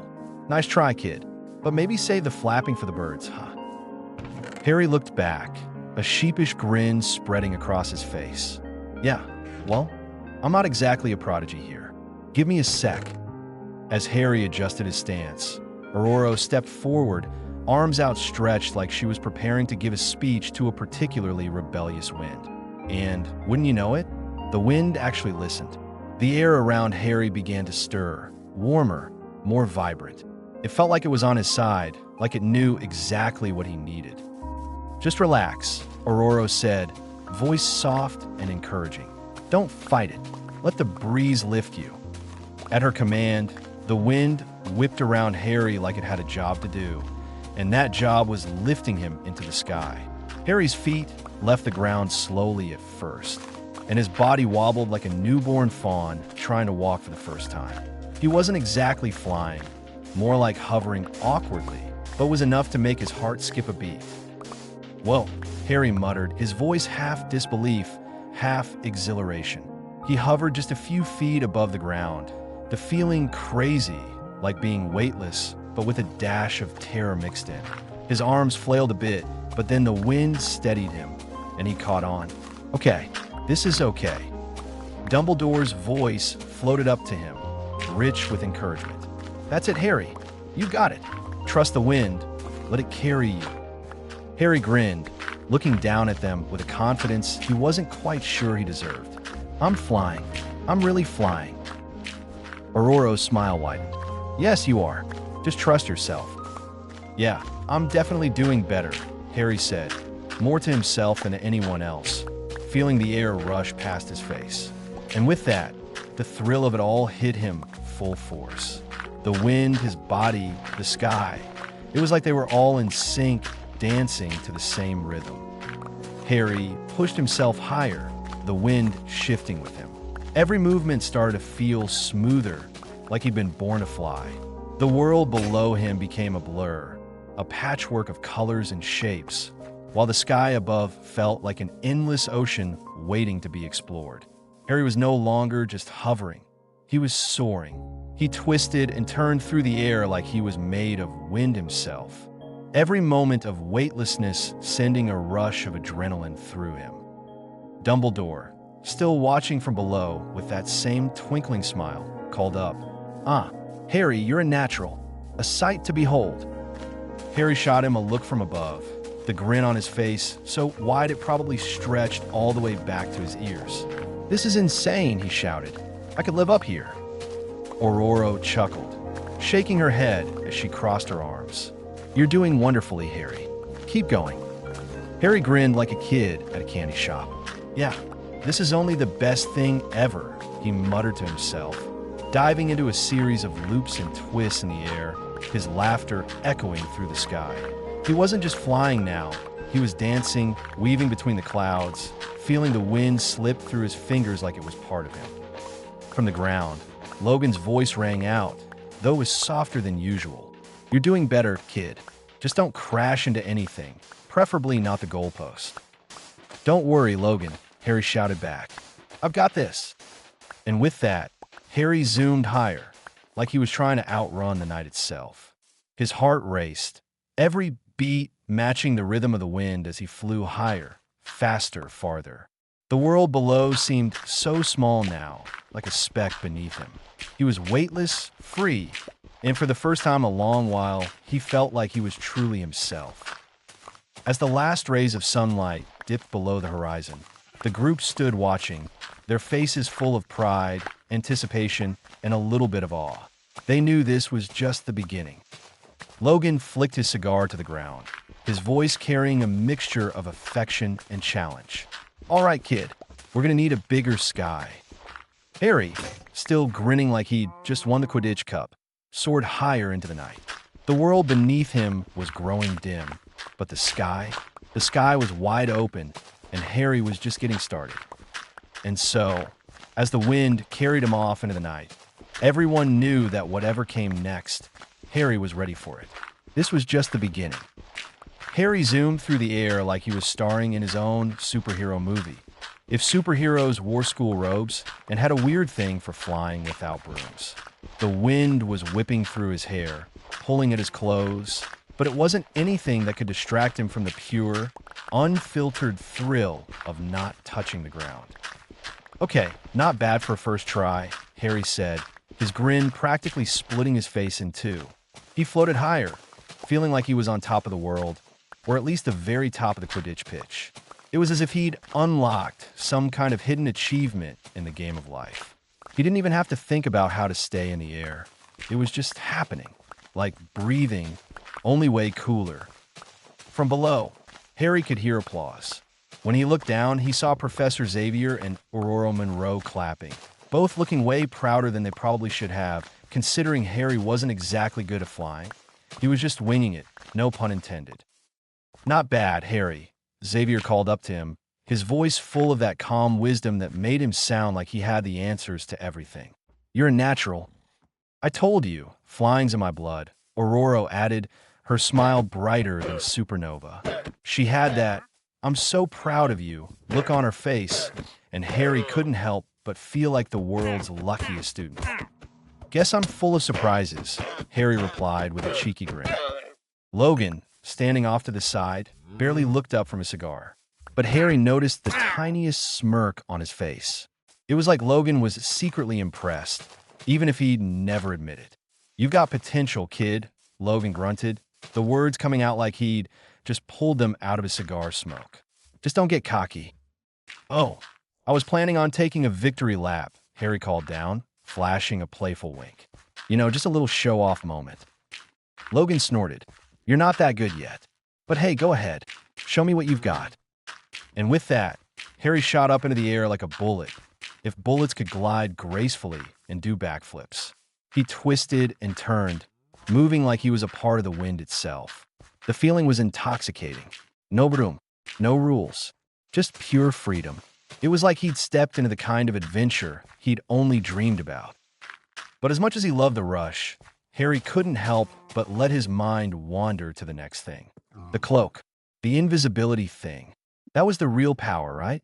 The idea of slipping into shadows, sneaking past everyone unnoticed, getting into places where even the sneakiest people wouldn't dare to go. Yeah, that had his attention. Still, Harry wasn't dumb. He'd seen enough of Dumbledore's vague speeches to know that every cool new ability came with a catch. The cloak wasn't a free pass to be a sneaky ninja. There were limitations, probably some huge ones. He could already imagine it, tripping over his own feet, suddenly visible in the middle of sneaking around and blowing whatever mission he was on. Okay. Harry muttered to himself, hovering midair. Flying's awesome, but I need some advice. Like actual advice. Dumbledore would be his go-to for the cryptic, riddle-filled guidance. But for straight-up, no-nonsense wisdom, that was Professor Xavier territory. The guy knew how to break things down without making you feel like you were missing some important part of the lesson. All right, Harry said aloud, finally coming to a soft landing. Time to go back to Hogwarts. With a final loop-the-loop, he swooped back toward the castle, feeling that same heady thrill of I can do anything as he landed, his feet barely touching the ground. He gave a casual wave to Xavier and Aurora, his grin never fading. Thanks for the pep talk, you two. This is just the beginning. Aurora's smile was all pride. You've only just started unlocking your potential, Harry. Trust me, there's more inside you than you realize. Xavier nodded sagely, his expression calm and reassuring. And now comes the real work, understanding it. You're on the right path. Logan took a drag from his cigar, giving Harry a glance that was part approval. Part 1, don't show this to anyone, so don't get used to it. Flying's easy, kid. Surviving my advice, though, that's the real challenge. Harry rolled his eyes but laughed. Yeah, I get it. You guys really love dumping advice on me, don't you? Only because we care, Xavier said, raising an eyebrow. Sure. I'm sure that's why everyone's so eager to unload their wisdom on me. Harry grinned, winking as he walked past them. They made their way back to the castle, Harry already thinking ahead to what came next. He wasn't going to just stop here. He had to keep pushing, mastering these powers, testing the limits, pushing them farther. Yeah, that was the game plan. But whatever came next, Harry knew one thing for sure. This was just the beginning. And the road ahead? It was going to be epic. As he glanced back at the Quidditch pitch one last time, his grin widened. Flying? Please. That was the least of his worries. He had way more to figure out, but he couldn't wait to get started. Harry walked into Dumbledore's office, trying to act all cool and collected. But, how can you not be a little on edge when you're in a room with two guys who basically run the world? On one side, you've got Dumbledore, the man who could probably solve all of humanity's problems, but prefers to drop cryptic riddles instead. On the other side, you've got Professor Xavier, who's got enough wisdom in his pinky finger to put the entire British Ministry of Magic to shame. It was like standing between Gandalf and Yoda, except neither of them ever made you feel like you were about to get a lesson in why you were an idiot. The three of them sat down, and Harry did his best not to act like his entire world wasn't about to get turned upside down. But when Dumbledore's usual twinkle of mischief in his eyes faded, and he looked at Harry with this serious, almost sorrowful expression, it was like the air in the room had suddenly become 10 times thicker. Harry, Dumbledore started, voice soft, the kind of voice that made you want to sit up straight and pay attention. Before we go any further, there are truths that must be laid bare. Your past, while extraordinary, is filled with events that are deeply unsettling. Well, great. That was just what Harry needed to hear on top of everything else going on. He shifted uncomfortably, like maybe the floor was about to open up and swallow him. But instead of a bottomless pit, it was just Dumbledore sharing the kind of news you'd rather hear from anyone else. The old wizard began recounting all the tragic stuff. How Voldemort had killed his parents, leaving Harry with a scar and a legacy that never really let up. He moved on to Harry's charmed life with the Dursleys, though charmed might have been an overstatement. Let's be honest, Harry had spent most of his childhood feeling like he was the world's least favorite cousin. The whole neglect thing? Yeah, he knew that story too well. And so, Dumbledore went on, tone heavy with what Harry could only describe as guilt. I thought leaving you with your aunt and uncle would be the safest option. The blood wards your mother's sacrifice created should have kept you safe. Harry's stomach twisted as he listened. Safe? Safe? His mind raced back to the years of being treated like an unwanted guest in his own home. The cupboard under the stairs, the constant fear of being sent away for even the smallest mistake. And just like that, the anger hit him, fast and sharp like a blast of cold air. He could feel his pulse thudding in his ears as he locked eyes with Dumbledore. You left me with them? Harry's voice cracked. The words just exploded out of him, like they'd been sitting in the back of his throat for years, waiting for a chance to leap out and strangle him. You knew what they were like, and you thought that was the best choice? What were you thinking? Dumbledore's gaze softened, but Harry wasn't having it. He wasn't ready to be comforted yet. "Harry, I did what I thought was best," Dumbledore said quietly, looking like he might crack under the weight of his own guilt. "I believe your mother's bloodline would protect you. It was not an easy decision." "Protected?" Harry spat, his voice rising. His hands were shaking now, but not from fear, more like adrenaline and rage. "You kept me in the dark, making decisions for me, like I was some kind of experiment. A chess piece. You never asked what I needed, what I wanted." His fists were clenched so tight his nails were digging into his palms. "I'm not a sacrifice for some grand plan, Dumbledore. I'm not your pawn." The room went silent, and Harry was kind of feeling that silence. He was breathing hard, and he didn't know what he expected. Maybe Dumbledore would say something profound. Maybe he'd throw in another lemon drop to lighten the mood. But all he did was look at Harry, and for a second, Harry could see something deep. Regret? Maybe guilt?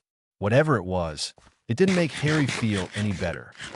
Xavier, who had been sitting quietly through the whole exchange, finally spoke. His voice was calm and steady, as if he'd had a lifetime of hearing arguments just like this. "Harry," he said softly, "I understand your anger. It's natural, but I've been in your shoes. Sometimes, the decisions that seem most wrong at the time are the ones we have to make."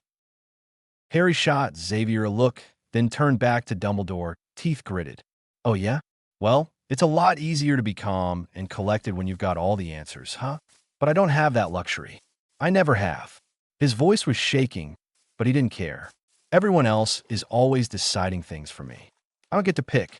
Not when they're all treating me like some kind of hero in a story that's already been written."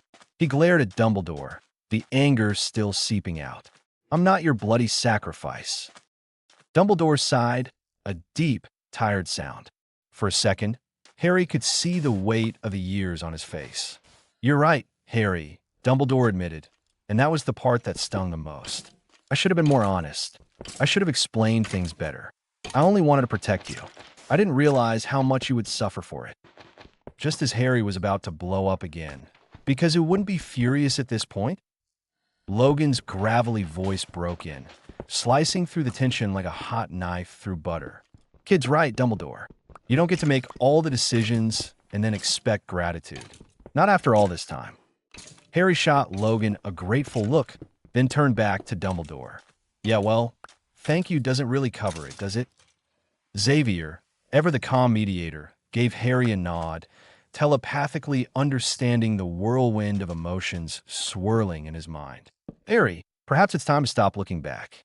We can't change the past, but we can shape the future." Dumbledore nodded, looking older than Harry had ever seen him, like he carried the weight of 1,000 regrets on his shoulders. "Indeed, and you've grown into someone capable of far more than I ever thought possible. It's not just your powers, Harry. It's the choices you make with them that will shape who you become."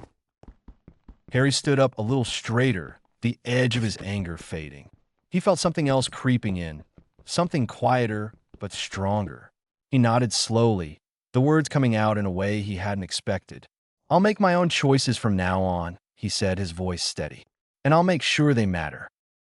The air in Dumbledore's office was thick with so much tension, you could practically cut it with a butter knife. Harry stood in the middle of the room, fists clenched so tightly his knuckles were about to start a rebellion. Just minutes ago, Dumbledore had dropped the truth bomb about Harry's life with the Dursleys, and it felt like he'd been hit by a herd of bludgers, each one coming at him with more information than he could handle. The prophecy. Of course, it had to be the prophecy. It was always the prophecy. Harry's stomach churned, his blood boiling with a mix of anger and betrayal. "So, it was all about the prophecy," he muttered, his voice tight enough to snap a pencil in half. "You thought it was more important to follow some ancient mumbo-jumbo than to actually think about what I needed?" Dumbledore, who looked like he was trying to pull off the world's most serious yoga pose, sat across from him, hands steepled like he was about to give a TED Talk on why prophecies are totally not a big deal, I promise. Harry wasn't in the mood for the lecture. "Harry, I understand how this must seem to you," Dumbledore began, voice slow and deliberate, like he was reciting lines from a play he knew by heart. "But prophecies are not mere superstition. They're markers, guides to what is meant to come." "Guides? Really?" Harry couldn't help but scoff. "You seriously thought I'd be fine living in a cupboard, getting treated like a house elf that never learned any magic? That was your grand plan." His voice was shaking now, like a pot about to boil over. "That was your protection?" Dumbledore's face faltered, but the old man wasn't backing down. "It was the only way, Harry. The only way I knew to keep you safe." He looked like he wanted to say more, but Harry wasn't letting him. "No," Harry shot back. "You didn't keep me safe. You put me in a cage and called it a ward." He gestured toward the ceiling like he was about to lose it. "I was just a chess piece, wasn't I? The great Harry Potter, the chosen one, reduced to a pawn in some grand scheme." "Harry," Dumbledore started, but Harry was too far gone. "I was a year old," he yelled, suddenly feeling all the years of frustration pouring out of him. "And I'm supposed to be grateful because you thought it was better for me to grow up with a bunch of people who treated me like garbage? You used me, old man." Before Dumbledore could respond, a voice cut through the tension like butter. It was calm, composed, and completely unbothered by the storm raging in the room. "Harry's not going back there." Charles Xavier, who had been observing quietly in his wheelchair, leaned forward. His voice was firm, but not aggressive, just the kind of voice you listen to because it makes you feel like you're in good hands. "That's non-negotiable." And just like that, the room seemed to deflate. Harry blinked at Xavier, the sudden clarity in his thoughts making him feel almost dizzy. Someone was finally speaking up for him. Like really speaking up. Not some grandmaster wizard trying to justify his crappy decisions. Xavier's gaze softened, but his words didn't. "I suggest we transfer Harry's guardianship to me. I have the resources, the expertise, and most importantly, the respect for Harry's autonomy." He paused and shot a quick glance at Dumbledore. "I will ensure his safety and give him the environment he deserves." Harry's jaw dropped, and for a second, he was sure he'd misheard. "You want to take me in?" His voice cracked just slightly, but the question hung in the air, daring anyone to tell him it wasn't true. "Yes," Xavier replied, with that easy, comforting smile. "You deserve better than what you've had, Harry. It's time you had a life that's yours, not one dictated by ancient prophecies and old men with grand ideas." Logan, who had been leaning against the wall like some grumpy statue, suddenly pushed off with a grunt. "Kid, you're one of us now. No more Dursleys." "Got it, bub." The last word was like a punch in the arm, but in a good way. Harry couldn't help the small smile that tugged at the corner of his lips. Aurora, who had been quiet until now, spoke up, her voice like a soft breeze in a summer day. "You are not alone, Harry. We will make sure of that." For the first time, Harry didn't feel like he was carrying the weight of the world on his shoulders. Instead, he felt like maybe, just maybe, there was a team he could count on. Like he had a shot at something better. "Thanks," Harry said quietly, his voice thick with emotion. Dumbledore, looking more human than Harry had ever seen him, nodded slowly, regret heavy in his expression. "You are not alone, Harry," he said softly, his voice edged with guilt. "We will help you." Harry didn't respond immediately. Instead, he just nodded, acknowledging it, but knowing that a simple nod wouldn't erase years of hurt. But for now, this was enough. He'd make it work. Harry stood there, still trying to digest the whirlwind of everything that had just happened. He had a million thoughts bouncing around his head like a snitch on a sugar rush. But one thing was clear. Everything was changing. And not just a little. Big time. Dumbledore, the ever-present figure in his life who had made everything sound so grand and meaningful, like he was the wise old wizard behind every curtain, now looked a little less impressive. Harry could practically see the aura of wisdom flicker and sputter out like an old light bulb. The way Dumbledore cleared his throat, Yeah, it sounded like someone who was about to drop some majorly sentimental words, and Harry wasn't sure how much of that he could take. Harry, Dumbledore began, his voice all soft and serious, like he was auditioning for the role of Grandfather of the Year, if there was such a thing. I want you to understand this decision, my support for it, comes from a place of love and deep concern. His glasses gleamed in that classic Dumbledore way, like he was just a few words away from some grand gesture where he'd pull a bunny out of a hat and make everything feel all better. Of course, you deserve a safe place. Somewhere you can be yourself. A place where you're not just the boy who lived, but Harry. I believe that Professor Xavier can offer that. And if that's the best path, then I'll back it. Dumbledore looked so. Dumbledore. Harry wanted to feel moved, to feel like everything was going to be okay. But he was too busy wrestling with his feelings, like a guy who just realized his best friend was a fraud. It wasn't that he didn't appreciate the sentiment. It was just that whole prophecy thing had kind of taken the wind out of the wise old mentor's sails. He didn't have the energy for a sappy speech or grand gestures anymore. Instead, he offered Dumbledore a small nod, feeling the words he needed to say stuck behind the lump in his throat. "Thank you, Professor," he said, keeping his voice steady, "for everything." Dumbledore's eyes softened, like he had a million deep, emotional words just waiting to be spoken, but Harry wasn't interested in hearing them. He was done playing the Harry the Special One game. Instead, he put on his best, "I'm being respectful, but I'm not buying into the mythology anymore" face. It was a tricky thing to pull off, especially when Dumbledore had that look, the one that made people think he was the sage who knew everything about life, death, and the universe, and maybe even the color of your socks. "You will always have a place in my heart, Harry," Dumbledore said quietly, giving him that heartbreaking grandfatherly look. "No matter where life takes you, remember that I am here for you. Always." Oh, Harry wasn't falling for it this time. He smiled, but it was that tight, polite smile people put on when they're trying to hide their eye roll. He nodded, saying nothing in response. Dumbledore's parting words hovered in the air, like mist after a storm, but they didn't have the same weight they used to. "Always, Harry." The words seemed to hang there like a banner. But Harry? He wasn't buying the propaganda anymore. The always felt hollow after everything he just learned. He had no idea where he was going, but at least with Xavier, Wolverine, and Aurora, he knew that wherever he went next, he wouldn't have to face it alone. Before he could fully process it, Charles Xavier wheeled forward, his voice calm and unwavering. You could practically hear the sophisticated British accent in his words as he spoke, like everything he said was right out of TED Talk. "Dumbledore, I understand your perspective, but make no mistake, Harry's well-being is non-negotiable. If he is to stay with me, I will ensure he has the safety, support, and nurturing environment he deserves." It was like a mic drop moment. No fluff, no self-doubt, just solid assurance. And Harry, well, he wasn't going to argue with that.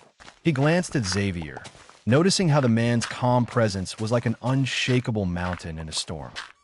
Then Logan, the human embodiment of gruff and disgruntled, growled from the back of the room like he was chewing on a cigar. "Kid," he said, sounding like he'd just woken up from a nap and was already irritated at the world. "You're one of us now. No more Dursleys. Got it, bub."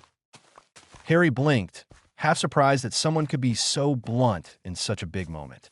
But there was something comforting about it, like he'd just been adopted into some offbeat, badass family that didn't need the flowery speeches to make him feel welcome. Logan wasn't going to sugarcoat it. And Harry? He kind of liked that.